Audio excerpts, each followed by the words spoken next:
Bonjour, aujourd'hui nous sommes le 30 avril 2024. Je viens de plaider devant la Cour administrative d'appel de Lyon le cas de 24 agents suspendus au moment de la loi qui a été passée le 6 août 2021 sur l'obligation vaccinale. Donc il s'agissait de représenter des agents pour lesquels la suspension avait été confirmée devant le tribunal administratif de Lyon et de Clermont-Ferrand. L'audience a duré extrêmement longtemps parce que le rapporteur public est rentré dans le détail de tous les éléments juridiques qui ont été mis en avant et j'ai pu plaider justement suite au rapporteur public.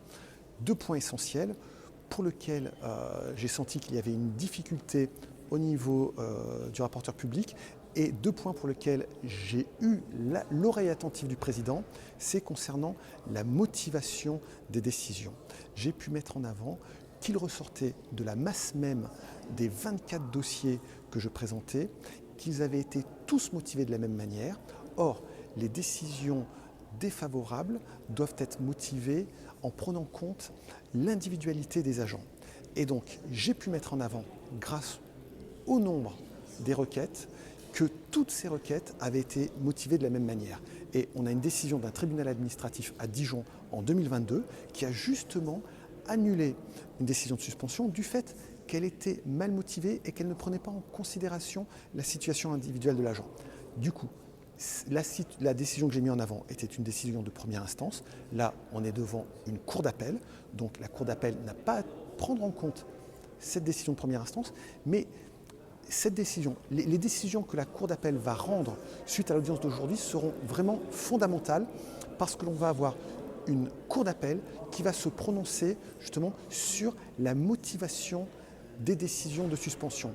Est-ce que le fait d'avoir simplement 2 lignes était suffisant ou est-ce qu'il fallait véritablement que la situation individuelle des agents soit prise en compte? Autre point que j'ai soulevé, c'est l'erreur manifeste d'appréciation qu'il y avait à avoir suspendu ces personnes au regard justement de leur état de santé. Et j'ai mis en avant la discrimination qu'il y avait à les avoir suspendus du fait d'être non vaccinés au regard de l'article 8 de la Convention européenne des droits de l'homme qui concerne les discriminations. Et j'ai soutenu que le fait de les suspendre alors qu'ils étaient vaccinés était une décision discriminatoire.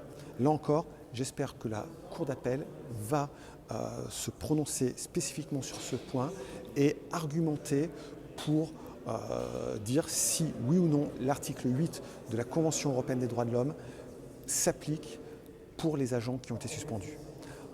La décision sera rendue dans 3 semaines.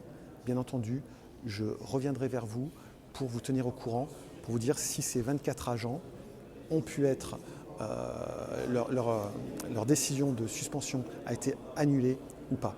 Donc je vous dis à bientôt.